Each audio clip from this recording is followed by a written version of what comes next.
कक्षा में पढ़ रही हूँ। मेरा नाम साई तेजस्वी, मैं 8वीं कक्षा में पढ़ रही हूँ। आज हम अनमोल रत्न दोहे पढ़ेंगे। तुलसी काया केत है, मनसा भयो किसान। पाप पुण्य दो बीज है, बुआई सोनु नहीं निदान।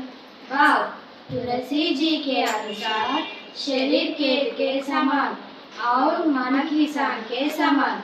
पाप और पुण्य दो बीज है, जो बोया जाता है उसी को प्राप्त करना पड़ता है। तुलसी साथी विपत्ति, विद्या विनय विवेक। साहस सुकृति सुसत्य व्रत, राम भरोसे एक। भाव: तुलसीदास जी के अनुसार विपत्ति के समय शिक्षा, विनय, विवेक, साहस, अच्छाई का और सच्चाई साथ देते हैं। धन्यवाद।